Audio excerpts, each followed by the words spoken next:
313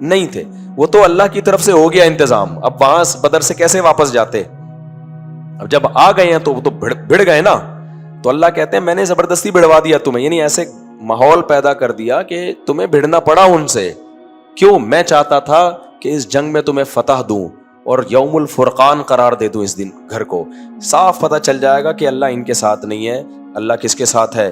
تمہارے ساتھ ہے. لیکن ہمارے نبی کی جہاد کی سیرت میں آپ جب بھی دیکھیں گے گراؤنڈ ریئلٹی کو دیکھ کے فیصلے کیے جا رہے ہیں, فرشتوں کے انتظار میں فیصلے نہیں کیے جا رہے. جب فیصلے کر لیے گراؤنڈ ریئلٹی کو دیکھ کر, پھر تسلی کے لیے فرشتوں کی مدد بھی ہو رہی ہے اور فرشتوں کی خوشخبریاں بھی سنائی جا رہی. آج ہمارے دیندار لوگوں کی زندگی سے سیرت کا یہ والا پہلو کیا ہو گیا ہے؟ نکل گیا. ایک اور مثال دے کے پھر جلدی سے اس صورت کی طرف آتا ہوں. دیکھو غزوہ خندق میں چاروں طرف سے لشکروں نے حملہ کرنے کا پروگرام بنایا کہ نہیں بنایا؟ ہمارے نبی نے اسباب اختیار کیے. آپ نے یہ نہیں فرمایا کوئی بات نہیں, تم دیکھنا کہ میں پانی کے چشمے میں ہاتھ ڈالوں گا, پانی پھوٹ پڑے گا, دودھ کا ایک پیالہ سب کے لیے کیا ہو جائے گا؟ کافی ہو جائے گا, کوئی مسئلہ نہیں ہے, یہ مدد اللہ کی آئے گی اور سب اسلحہ پہنو اور مقابلے کے لیے کود پڑو. جب 313 کو 1000 پہ اللہ غالب کر سکتا ہے, بدر تو پہلے ہوئے نا, احزاب تو بعد میں ہوئی ہے, تو ان لشکروں سے کیا لینا دینا, بس کود پڑو. صحیح ہے نا؟ مدد کہاں سے اترے گی؟ بدر میں بھی تو فرشتے اترے تھے, یہاں بھی اتر جائیں گے. نہ بھائی, وہ کام فرشتے اتارنا کس کا ہے؟ اللہ کا. آپ فرشتوں کی امید پہ نہ بیٹھے رہیں. آپ کا کام ہے کہ چاروں طرف سے لشکر حملہ کر رہا ہے, پہلی کوشش تو کریں کوئی ایسے مذاکرات ہو جائیں کہ یہ حملہ کرے ہی نہیں. دشمن جب طاقتور ہو تو اس سے لڑا نہیں جاتا, بہت زیادہ طاقتور ہو تو اس سے لڑا نہیں جاتا. جنگ کو ٹالنے کی کوشش, جیسے صلح حدیبیہ میں کیا آپ نے. بھائی 1400 ہیں, یہ کہاں اتنے لوگوں سے, اور موت پہ بیعت تو ہو چکے ہیں, جذبہ بہت اچھا ہے, لیکن اگر یہ سارے ہی شہید ہو گئے تو اتنے مخلص لوگ تو میرے پاس بچیں گے کون پھر؟ تو وہاں آپ نے کیا کیا؟ جنگ کو ٹالا. احزاب میں ٹال نہیں سکتے تھے کیونکہ مشرکین بغیر معاہدے کے کود پڑے تھے. سارے عرب قبائل جمع ہوئے, انہوں نے بولا بھائی اب یہ روز روز کی جنگوں سے جو ہے بات بن نہیں رہی ہے, ایک ہی دفعہ میں کیا کرو, جب چاروں طرف سے حملہ ہوگا تو کہاں بچ سکتے ہیں یہ لوگ. اب وہاں تو مذاکرات کا کوئی آپشن تھا ہی نہیں, تو پھر کیا کیا گیا؟ اب اسباب اختیار کیے جا رہے ہیں. آپ صلی اللہ علیہ وسلم نے بلایا لوگوں کو, صحابہ کو, بھائی مشورہ دو کیا کرنا ہے. حالانکہ آپ پر وحی نازل ہوتی تھی, آپ کو مشوروں کی کیا ضرورت تھی, لیکن آپ یہ کیوں کر رہے ہیں؟ اس لیے کہ قیامت تک وحی نازل نہیں ہوگی. امت جب اس سچویشن میں آئندہ کبھی آئے گی تو اوپر سے جبریل تھوڑی آ کے بتائیں گے کیا کرنا ہے. تو میں ایسا پیکج امت کو دیکھ کے جاؤں جو قیامت تک بولو چلے, ایسا پیکج دے کے جاؤں نا. اور وہ پیکج کیا ہے؟ مشورہ. جلد بازی نہ کرو, اپنی رائے پر امیر اعتماد نہ کرے. ہمارے نبی سے زیادہ ذہین کوئی ہو سکتا تھا, لیکن آپ نے اپنی رائے پہ اعتماد نہیں کیا کہ بس جو میری سمجھ میں آ رہا ہے میں وہ کروں گا, تم سب چپ بیٹھے رہو. آج کل کیا ہوتا ہے, جو میں کہہ رہا ہوں نا چپ, یہ سٹائل چل رہا ہوتا ہے آج کل. امیر جو ہے نا, کوئی بھی سیاسی جماعت کا لیڈر ہو یا فوجی لیڈر ہو, جب تک اس میں فلیکسیبلٹی نہیں ہوگی, لچک نہیں ہوگی, وہ کامیاب لیڈر کبھی بھی نہیں بن سکتا. جو ون مین شو ہوتا ہے نا, میں وہ کبھی بھی کامیاب نہیں ہو سکتا. وہ اپنے آپ کو اور اپنی قوم کو مروائے گا, جیسے کہ فرعون نے مروایا تھا. فرعون نے جب درباریوں سے مشورہ کیا نا کہ یہ موسیٰ کی تحریک بہت چل رہی ہے, موسیٰ علیہ السلام, تو درباری نے کہا کہ بھائی سن تو لو, شاید صحیح کہہ رہے ہوں, ٹھیک ہے نا, اور پچھلی امتوں کا تو حشر تم نے دیکھ لیا ہے. اتنی زبردست اس نے پوری تقریر کی تھی. تو فرعون نے کہا میں وہی کہوں گا جو میری کھوپڑی میں آ رہا ہے, بس. خود بھی مرا اور پبلک کو بھی مروا دیا. کرنا تو وہی ہے جو آپ کی کھوپڑی میں آ رہا ہے, لیکن کھوپڑی میں آنے سے پہلے جو دوسروں کی کھوپڑیوں میں آ رہا ہے اس کو بھی مارکیٹ میں لاؤ, اینالائز کرو, تجزیہ کرو, اس کے بعد فیصلہ کرو کہ صحیح کیا ہے غلط کیا ہے. مانا امیر ہی کی بات جائے گی, خوب سمجھ لو. اور امیر کے لیے جائز نہیں ہے کہ اس کی کھوپڑی میں آ کچھ اور رہا ہے اور فیصلہ آپ کی کھوپڑی کے مطابق کر دے. وہ کل بیان میں کمنٹس کی وجہ کھوپڑی کا لفظ استعمال نہ کیا کریں. تو امیر فیصلہ اپنی ہی کھوپڑی کے مطابق کرے گا, لیکن وہ تھوڑی دیر کے لیے یہ فیصلہ کرے گا کہ بھائی مجھے کچھ بھی نہیں پتا, نیوٹرل ہو جائے وہ, پھر وہ لوگوں سے مشورے لے, اس کے بعد دیکھے کہ کس کے مشورے میں جان ہے کس کے مشورے میں جان نہیں ہے, اس کے بعد جا کے رائے قائم کرے اور پھر اس پہ ڈٹ جائے. رائے اس کی اپنی ہی ہوگی, اور عین ممکن ہے جتنی رائے سب کی اس کے سامنے آئے, امیر کی رائے سب کے اگینسٹ ہو, یہ بھی جائز ہے, کوئی بات نہیں, اب کسی کی رائے پر عمل نہ کریں, لیکن رائے لیں ضرور. اس سے کم از کم یہ پتا چل جائے گا آپ کو کہ جو کام آپ کرنے جا رہے ہیں اس کے مثبت اور منفی, پازیٹیو اور نیگیٹو تمام پہلو آپ کے سامنے آ جائیں گے, تو آپ کے لیے فیصلہ کرنے میں آسانی ہوگی. سمجھتے ہو کہ نہیں سمجھتے؟ اور اگر فیصلہ ایسا ہو, ایک بڑی دلچسپ بات اور بھی ہے اس میں, ایسا فیصلہ ہو نا جس میں آپ کو پتا ہے کہ میں صحیح ہوں, لیکن میں یہ صحیح فیصلہ اگر سب پہ تھوپوں گا نا تو مانیں گے نہیں لوگ, تو پھر لوگوں کی رعایت بھی کر لینی چاہیے امیر کو. آپ حیران ہو گئے, پتا ہے اللہ میاں جو ہے نا, اللہ میاں وہ بھی تھوڑا سا پبلک کی ڈیمانڈ کا خیال کرتے ہیں. بڑی زبردست بات ہے یہ, اس کو سمجھیں. یعنی بعض لوگ جو بالکل ہی لچک نہیں رکھتے نا, یہ پبلک کیا کہہ رہی ہے, نمازی کیا کہہ رہے ہیں, کمیٹی کیا کہہ رہی ہے, نہ بس جو میری کھوپڑی میں نا. اللہ میاں دیکھو, یہ جو تراویح کے بارے میں حدیث میں آتا ہے, نبی صلی اللہ علیہ وسلم نے چند دن پڑھائی اور فرمایا کہ مجھے ڈر ہے تم پہ فرض نہ ہو جائے. بہت سے لوگ اس حدیث کی تشریح میں بڑے پریشان ہوتے ہیں, یار فرض تو جب تک اللہ کرے گا نہیں ہوگی نا, آپ کے مسلسل پڑھانے سے فرض تھوڑی ہو جائے گی. جب تک اللہ کی طرف سے وہی نہیں آئے گی کہ فرض ہے تو فرض ہوگی. یہ بہت سے لوگ سوال پوچھتے ہیں. تو پتہ ہے مسئلہ کیا ہے, شریعت میں بہت سے حکام ایسے ہیں جو پبلک کی بھی ڈیمانڈ تھی اور نبی کی بھی خوشی تھی, اللہ نے فرض کر دی. وہ بعض کام ایسے نبی چاہتے تھے, امت نہیں چاہتی تھی, اللہ نے وہ بھی فرض نہیں کی. ٹھیک ہے نا, جیسے نبی نے فرمایا کہ میں چاہتا ہوں کہ لوگ عشاء کی نماز 1/3 رات تک مؤخر کریں, لیکن آپ نے دیکھا کہ صحابہ کی چاہت یہ نہیں ہے. وہ نیند سے نا مسجد میں جھوم رہے ہوتے تھے. عشاء کی نماز کا ٹائم تھا, آپ صلی اللہ علیہ وسلم حجرے سے تشریف ہی نہیں لا رہے, اور پیچھے عورتیں بھی بچے بھی سب اونگ رہے ہیں بیٹھے بیٹھے نا, ان پہ بڑا شاک گزر رہا ہے. اب کسی کی ہمت بھی نہیں ہو رہی کہ بلائے. صحیح حدیث ہے یہ. حضرت عمر تھے ذرا دل گردے والے, انہوں نے فرمایا نامت النساء والصبیان, عورتیں بچے سو رہے ہیں, سب جھوم رہے ہیں. نبی کے حجرے کی طرف نا آواز دی انہوں نے. پھر آپ صلی اللہ علیہ وسلم تشریف لائے, فرمایا اگر مجھے امت پر خوف نہ ہوتا تو میں تمہیں حکم دیتا کہ اس نماز کو دیر تک مؤخر کرو, لیکن صحابہ کی یہ چاہت نہیں تھی کیونکہ بہت تھکے ہوئے ہوتے تھے. تو نبی کی چاہت تھی, صحابہ کی نہیں تھی, اس لیے اول وقت میں ہی پڑھی جا رہی ہے. کیا خیال ہے؟ اسی طرح حدیث میں آتا ہے نبی نے بہت زیادہ مسواک کی ہے, بہت زیادہ مسواک کی. آپ نے فرمایا اگر مجھے امت پہ مشقت کا خوف نہ ہوتا میں ہر نماز میں مسواک کو لازم قرار دے دیتا, لیکن مشقت ہے. کیا مطلب؟ تم یہ افورڈ نہیں کر پاؤ گے. صحابہ کا شوق نہیں تھا اتنا زیادہ مسواک کثرت سے استعمال کریں. اس کی اور بھی مثالیں ملتی ہیں, لیکن تراویح میں کیا تھا, صحابہ کا بھی بے پناہ شوق. آپ پہلے دن بخاری میں آتا ہے جب آئے نماز میں اتنے سارے لوگ اکٹھے ہو گئے, دوسرے دن آئے تو دیکھو اور رش, تیسرے دن آئے تو دیکھو اور رش. تو یہاں نبی بھی آ رہے ہیں اور صحابہ نے اس میں مشقت کا یا اس کا اظہار نہیں کیا, نیند کا کوئی کہ بھئی ہم تھک جاتے ہیں, نہ اتنے لوگ آ گئے اور پھر اشارے بھی کرنے لگے حجرے کی طرف. ٹھیک ہے نا, آپ کو اشارے سے پتہ چل جائے آئے ہوئے آپ آ جائیں. پھر آپ کو لگا میرا تو شوق ہے اور امت کا بھی شوق ہے, تو اپنا شوق ختم کرو تاکہ یہ نماز واجب نہ ہو جائے, کیونکہ یہاں امت کا شوق بہت زیادہ تھا. تو اس سے پتہ چلتا ہے دیکھو نبی کا بھی شوق, اللہ پبلک کا بھی شوق. تو اللہ میاں دونوں کے شوق کی ڈیمانڈ دیکھ کے کیا کر دیتے ہیں, چلو اس کو لازم کر دو. تو اللہ تو بادشاہ ہے, جب وہ بھی آپ کی اور ہماری ڈیمانڈ کا خیال کرتا ہے. اور بھی قرآن میں کچھ احکام ایسے ہیں جس سے پتہ چلتا ہے اللہ ہماری ڈیمانڈ کا خیال کرتا ہے. جیسے میں بار بار ایک آیت پیش کرتا ہوں نا, قرآن کہتا ہے بیوہ عورت کو عدت میں پیغام مت بھیجو, لیکن پھر اللہ نے فرمایا علم اللہ انکم ستذکرونہن, اللہ کو پتہ ہے تم باز نہیں آؤ گے, تمہارے دل میں خیالات پیدا ہوں گے, چلو گول مول طریقے سے پیغام بھیج سکتے ہو.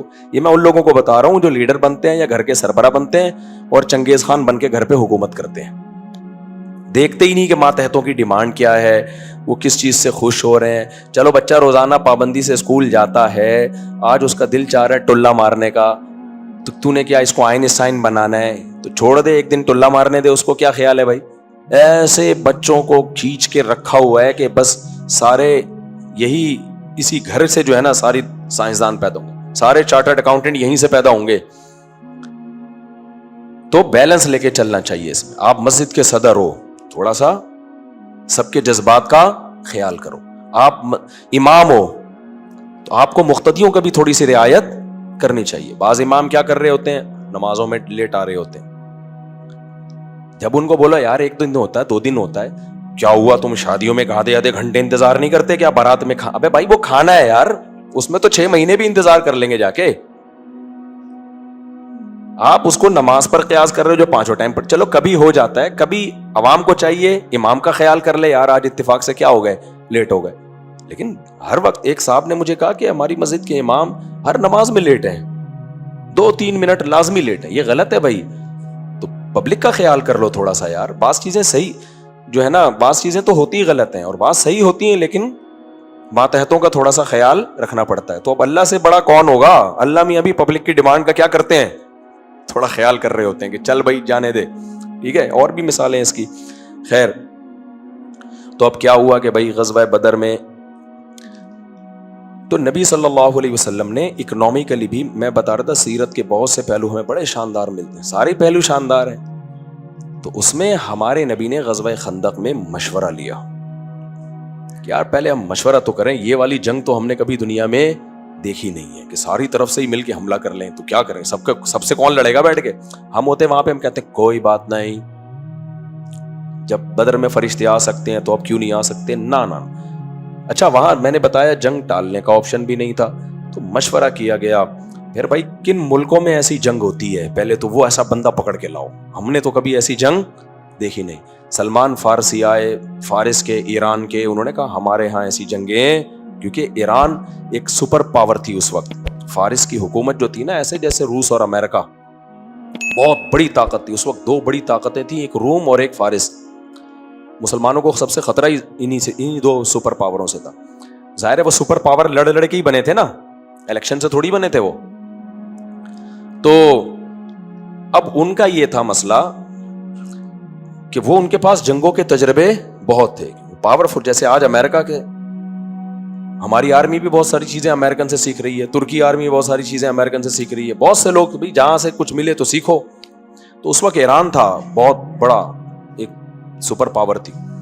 تو حضرت سلمان فارسی کو بلایا گیا، بھائی تم ایک سپر پاور سے تمہارا تعلق رہا ہے. انہوں نے بتایا کہ ہم کیا کرتے ہیں بھائی، ہم جنگ روکنے کے لیے خندقیں کھود دیتے ہیں، اتنی بڑی بڑی خندقیں کہ گھوڑا اس کو کراس کر کے آنا. اب پیدل تھوڑی آئیں گے وہ، پہلے خندق میں اترے پھر سیڑھیاں لگائیں، اس دوران تو بندہ مار دے گا ان کو. گھوڑے پہ آنا ہے تو گھوڑا آ نہیں سکتا خندق میں، نیچے اتارے گا تو اوپر کون چڑھائے گا اس کو. اب خندق کھودنا آسان کام نہیں ہے، یہ بہت مشکل کام ہے گڑھے کھودنا. لیکن اس کے علاوہ کوئی آپشن جان بچانے کا ہے نہیں. اسی وجہ سے علماء کہتے ہیں کہ جہاد میں نا اگر کافر دشمن مسلمان قیدیوں کو ڈھال بنا لے، کہ آپ نے اگر اس کو تیر مارا، گولی ماری، تو پہلے کس کو لگے گی؟ مسلمان قیدی کو. علماء نے کہا پھر بھی ان پر فائرنگ کرنا جائز ہے جنگ کے میدان میں. وجہ اس کی یہ ہے کہ وہ چند قیدیوں کی حفاظت کی خاطر اگر آپ نے تیر اندازی چھوڑ دی تو وہ چند تو بچ جائیں گے، لیکن دشمن کو فتح ملے گی، وہ گاجر مولی کی طرح کاٹ دے گا آپ کو. تو یہاں بڑی مصیبت سے بچنے کے لیے کیا کرنا پڑے گا؟ چھوٹی مصیبت برداشت. تو اس میں علماء نے لکھا ہے کہ ہدایت کا جو کتاب الجہاد ہے نا، بڑا مزیدار خاندانی ہے، اور یہ اس وقت لکھا گیا ہے جب مسلمان یہ سب کچھ کر رہے تھے، دنیا پہ خلافتیں قائم ہو رہی تھیں. وہ جب میں ہدایت میں کتاب الجہاد پڑھاتا تھا نا، بڑا مزہ آتا تھا یار، کہ یہ وہ کتاب الجہاد تھا جو اس وقت پریکٹیکلی زندہ تھا، ہو رہا تھا دنیا میں، کہ جب چڑھائی کا ارادہ کرو وَاسْتَعِینُوا بِاللَّهِ، اللہ سے مدد طلب کرو. تو یہ وہ ساری عبارتیں تھیں جو اس وقت مسلمان کی زندگی میں پریکٹیکلی تھیں. نہیں، مسلمان کنٹریز چڑھائیاں کر رہے تھے، دشمن کو پیغام بھیج رہے تھے کہ بھئی اگلا ہدف ہمارا فلاں کنٹری ہے. کہاں تک پہنچ گئے تھے؟ فرانس تک پہنچی تھی مسلمانوں کی فوجیں. یورپ تو گیا تھا، یورپ کا پروگرام وڑ گیا تھا، بہت دن سے وڑنا نہیں آیا. اٹلی جو ہے نا، اٹلی آپ کو پتا ہے اٹلی میں پانی پہ ایک جزیرہ ہے، آپ سمجھتے ہو یہ اٹلی والوں نے شو کے لیے بنایا ہوا ہے؟ شو کے لیے نہیں بنایا ہوا. اٹلی تک مسلمان فاتحین پہنچ چکے تھے. تو یورپ کے جو لوگ ہیں نا، یہ بھاگ بھاگ کے، جو ان کی بڑی روم کی طاقتیں تھیں، یہ سمٹ سمٹ کے پیچھے ہٹتے ہٹتے ہٹتے جزیروں میں جا کے آباد ہو گئے تھے، پانیوں میں جا کے. کہتے ہیں آج وہاں سائن بورڈ لگا ہوا بھی ہے. میرا دوبارہ اٹلی سفر ہوا، انشاءاللہ وہ میں دکھاؤں گا. تو وہاں جا کے انہوں نے کیا کیا، پھر وہ پانیوں میں جا کے آباد ہوا. وہ مسلمان فاتحین وہاں تک پہنچ چکے تھے. پھر آپس میں لڑ لڑ کے سارے علاقے ان کو دے دیے. مسلمانوں کو جو سب سے بڑا مسئلہ ہے نا، مسئلے کو آپ بعد میں جا کے، کیونکہ مسجد میں وہ لفظ استعمال نہیں کر سکتا، مسئلہ کے لیے ایک لفظ استعمال ہوتا ہے. وہ مسئلہ یہ ہے کہ یہ اپنی ہی حکومتوں کو کھاتے ہیں ہمیشہ سے، اور یہ آج سے نہیں، ہمیشہ سے. جب بھی مسلمانوں کے پاس ایک بڑی آرمی تیار ہوئی ہے نا، بہت بڑی فوج مجاہدین کی، اور اس نے علاقے فتح کرنا شروع کیے ہیں، تو فوج میں جب دیکھا فوجی کمانڈر نے کہ بہت پاورفل ہو گیا ہوں میں، تو اس کو بادشاہ سے یا امیلا سے، خلیفہ سے کوئی اعتراض ہوا، یار یہ ٹھیک نہیں ہے، یہ یوں نہیں کر رہا. تو ٹھیک بھائی صبر کر لے یار، تو چھوڑ دے، وہ ظالم ہے، شرابی ہے، کبابی ہے، جیسا بھی ہے، چھوڑ، یہ اس کا پرسنل معاملہ ہے. نہ، میں اس کو ٹھیک کروں گا. ٹھیک کرنے کے چکر میں جب بڑی فوج تیار ہوئی، مجاہدین کو ورغلایا کہ حکومتی بھی ہم کیوں نہیں قبضے میں لیں حکومت. واپس پلٹے، اور وہ جو لڑائیاں ہوئی آپس میں بغاوتوں سے، آیا تو کچھ بھی نہیں، ساری فتوحات کا دروازہ رک جاتا تھا. ہمیشہ سے یہی ہوتا رہا ہے. ہندوستان میں آئے، وہاں بھی یہی ہوا، مختلف ملکوں سے آتے رہے. پھر جب، یعنی سب سے زیادہ حکومت کو یہ ڈر ہوتا تھا، ہم نے بڑا لشکر تیار کیا نا، تو یہ ہمیں ہی نہ کھا جائیں. تبھی تو ایجنسیوں میں کیا ہوتا ہے، دیکھتے ہیں نا، جو کوئی تحریک زیادہ طاقت پکڑ رہی ہے، ان کو آپس میں ایجنسیاں لڑوا دیتی ہیں کہ ایسا نہ ہو کل یہ ہمارے باپ بن کے ٹھیک ہے یہ ہمیں ہی کھانا شروع کر دیں. صحیح کرتی ہیں، غلط کرتی ہیں، ایجنسیوں سے جا کے پوچھو. لیکن مسئلہ یہی ہے، سب سے پہلے ہمیں اسٹیٹ کو بچانا ہے. سمجھ رہے ہو؟ کسی بھی نام سے کوئی اسٹیٹ کو توڑنے کے چکر میں ہے نا، چاہے کوئی بھی لیبل ہو، سمجھ لو یہ ملک کا کبھی بھی خیر خواہ نہیں ہو سکتا. تو ٹوٹی ہیں خلافتیں بھی، اور کیا بیڑا غرق ہوا ہے فتوحات کا. ہمیشہ کبھی غیر مسلموں نے ہمیں نہیں نقصان پہنچایا، ہم ہی جا کے بڑھتے بڑھتے نا، جب کھوپڑی گھومنی شروع ہوتی تھی، خود اپنے ہی حکمرانوں کے خلاف کھڑے ہو جاتے تھے. تو اب دیکھو نبی نے کیسے اسباب اختیار کیے. تو خندقیں کھودی ہیں، پھر اللہ کی مدد بھی آئی ہے. ایک سرید کا پیالہ سینکڑوں کے لیے کافی ہو رہا ہے. تو بدر میں بھی ایسے ہی. تو اب مجبوری تھی بھائی، 313 ہیں تو لڑنا ہے، تو اللہ نے حکم دیا. اللہ نے اب مدد کرنا شروع کی صحابہ کی، جس کو قرآن نے یہاں بیان کیا. پہلی مدد کیا؟ یہ اذ یریکہم اللہ فی منامک قلیلا ویقللکم فی اعینہم. اللہ نے ان کو دکھایا، مشرکین کو صحابہ زیادہ کر کے دکھا دیے، اور صحابہ کو مشرکین کم کر کے. تبھی جنگ میں نا مورال بلند رکھنا یہ بڑا ضروری ہوتا ہے. حالانکہ 1000 تھے، لیکن ان کو دیکھنے میں کیا لگ رہے تھے؟ کم. اور یہ 313 تھے، دیکھنے میں کیا لگ رہے تھے؟ زیادہ. آپ کو پتا ہے جب بھی کسی ملک کی طاقت کو توڑنا ہوتا ہے نا، تو غیر ملکی میڈیا یہیں کے لوگوں کو خرید کر اسٹیٹ کے خلاف پروپیگنڈا شروع کر دیتا ہے. اتنا جھوٹ بولو، اتنا جھوٹ بولو. ہمارے استاذ فرماتے ہیں اس دجال کے آنے کی ضرورت نہیں ہے. اس زمانے کا سب سے بڑا دجال سوشل میڈیا ہے. صحافی بکتے ہیں اس میں. اگر آپ کی حکومت کسی صحافی کو 1 لاکھ دے رہی ہے، اس آپ کے ملک کے دشمن 10 لاکھ دے رہے ہوتے ہیں اس کو. تو اتنا جھوٹ، سارے صحافی، میں نہیں کہتا ایسے ہوتے ہیں، اتنا جھوٹ بولا جاتا ہے. تو دیکھو اس چکر میں نہیں رہا کرو کہ سوشل میڈیا کی یہ خبر ٹھیک ہے یا غلط ہے. یہ دیکھا کرو اس سے میرے کنٹری کو فائدہ ہو رہا ہے کہ نقصان ہو رہا ہے. ابھی دیکھو یہ کیا نام ہے آپ کا، شاکر بھائی نے کل واقعہ سنایا جرمنی میں کیا ہوا ہے. ایک شراب پیا ہوا آدمی گھسا، ان کے کوئی ریلیٹیو تھے، کوئی گورا تھا نا، پی کے ٹن ہو گیا، گھر میں گھس کے بزرگ کو بھی قتل کر دیا. بزرگ تو نہیں، 50 سال ان کی عمر. ان کی بیوی کو بھی چاقو مارے، اور بھی کتنے لوگوں کو زخمی کر دیا. جو 3 بچے جو بیچارے کہیں چھپ گئے وہ بچ گئے. وہ بزرگ کا تو آج آیا جنازہ ان کا، کل ان کا جنازہ آیا جرمنی سے، ان کی میت آئی ہے. لیکن کسی جرمنی کے کسی چینل پہ یہ خبر، بولو، یہ تو میں نے ان سے سنی، ان کے ریلیٹیو تھے، میت آئی ہے، تو میں آپ کو بتا رہا ہوں جرمنی میں کسی کے پڑوس کو بھی خبر نہیں ہوگی کہ پڑوسیوں میں یہ ہو گیا ہے. وہ اپنا نیگیٹو، منفی چیز کبھی دنیا کے سامنے آنے نہیں دیتے تاکہ لوگوں کو اسٹیٹ سے محبت رہے. لوگ کہیں اسٹیٹ اتنی اچھی, اسٹیٹ اتنی اچھی, زبردست. اور یہ جو سسٹم میں کرتا ہوں نا, ساری دنیا میں ہوتا ہے سسٹم, پورا صحیح سسٹم دنیا میں کہیں بھی. ہمارے یہاں تھوڑا زیادہ شین کے نقطے زیادہ ہوتے ہیں, ان کے تھوڑے کم ہوتے ہیں. پھر جمہوریت پوری دنیا میں کہیں نہیں ہے. یہ لارے انڈیا میں کیا جمہوریت ہے؟ یہ جو آیا ہے آپ کا مودی, یہ جمہوریت تھوڑی ہے. یہ ان کو بھی پیچھے کوئی بیٹھا ہوا ہے, ان کا باپ بیٹھا ہوا ہے جو ان کو اس کو لے کر آ رہا ہے مسلمانوں کے خلاف. جو کس قدر ظلم ہو رہا ہے مسلمانوں پہ وہاں پہ. تو اور اس کے پیچھے تانے بانے میں اسرائیل سے جا کے ملیں گے.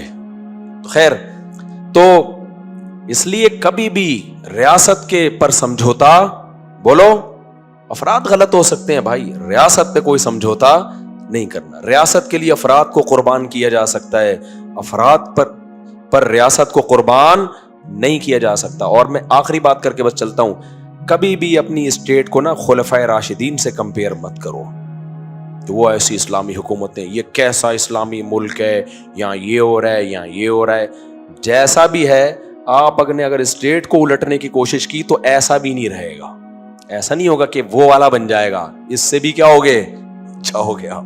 اس کو ٹھیک کرنے کی کوشش کرو. جیسے میں نے عدالتی خلا کے خلاف بیان دیا, بم نہیں جا کے پھوڑ دیا میں نے سپریم کورٹ میں جا کے کہ تو غلط فیصلے کر رہا ہے. بس بیان دے سکتے ہیں. اسلامی نظریاتی کونسل نے کچھ سنا, سفارش بھی پیش کی ہے. اور سب سے بہترین یہ کہ اسکولنگ سسٹم بناؤ تاکہ بیوروکریسی میں, فوج میں آپ کے لوگ جائیں, اچھے لوگ جائیں ہر جگہ. تو جب ہر جگہ عدلیہ میں, بیوروکریسی میں ہم نے تعلیمی اداروں پہ محنت کی نہیں ہے, جب کی نہیں ہے تو بیٹھ کے, ہمارے پاس تو ملک ملا تھا نا. لوگ کہتے ہیں فلاں لوگ فوج میں گھس گئے, فلاں ایجنسیوں میں گھس گئے. بھائی انہوں نے محنت کی ہے, اسلام دشمنوں نے اسکول کھولے ہیں, اچھی تعلیم دی لوگوں کو, اور برا ماحول دیا.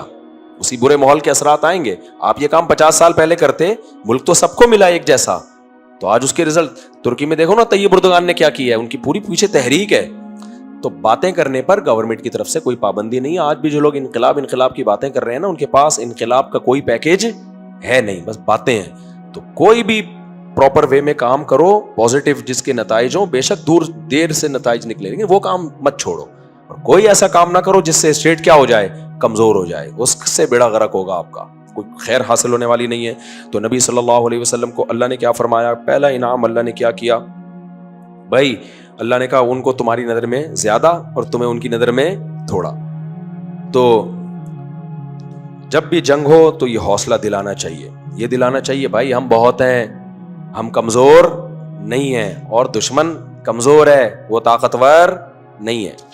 اب ہمارے پاس ایٹم بم ہے نا, اس پہ بھی لوگوں کو چڑ ہو رہی ہے, ابے کیا کرنا ہے ایسے ایٹم بم کا, وہ شب برات میں پٹاخے کے لیے رکھا ہوا ہے, ان باتوں سے کیا فائدہ ہوگا آپ کو, ملک کا بیڑا غرق ہوگا. دشمن کہے گا جب ان کو اپنے ایٹم بم پہ خود ہی وہ نہیں ہے, ٹھیک ہے آپس میں بیٹھ کے جو مرضی کرو, میڈیا پہ جب آپ کی بات جائے گی دنیا سنے گی, بولو بھائی جان تمیز سے رہنا, ہمارے پاس کیا ہے, بم ہے. نہیں آ رہی میرا خیال ہے بات. اپنی گھر کی راز کی باتیں, سسٹم کی باتیں دشمن کو شیئر کرنا. اب کتنے لوگ ہیں ان کے انٹرویو انڈیا چلا رہا ہے, ہم یہاں غور سے سن رہے ہیں, اور انڈیا ان کو کیا کر رہا ہے, چلا رہا ہے پاکستان کے اگینسٹ. اس کا مطلب یہ ملک کے خیر خواہ نہیں ہے, تبھی تو ان کے انٹرویو انڈیا سے نشر ہو رہے ہیں, انڈیا کی نیوز میں ان کی خبریں آ رہی ہیں. تو آپ کے اندر جو بھی مسئلہ ہو نا, گھر میں بیٹھ کے حل کرو. بین الاقوامی دنیا میں یہ اپنا امیج بھائی جیسے مرضی ہیں, جو اچھی چیزیں ہیں نا ہماری, ان کو کیا کرو, ہائی لائٹ کرو. ہمیں نہ کسی ادارے سے نفرت ہے نہ محبت ہے, ہمیں اسٹیٹ ہماری ہے بھائی, ہم سب سے پہلے مریں گے اس میں, اور ہم نہ بھی ہوئے, کچھ لوگ ہو سکتا ہے بہت سارے ملک سے بھاگ جائیں, کروڑوں عوام کا کیا ہوگا, سمجھتے ہو. تو اللہ تعالیٰ فرماتے ہیں کہ الآن, اچھا ایک اور بہت اہم ترین آیت ہے اس میں, لیکن وہ میں نے پچھلے سال میں بیان کر دی تھی, اب میں اس کو اسکپ کر دیتا ہوں, آگے چلتا ہوں کیونکہ گلا خراب ہے تو مختصری بیان ہوگا.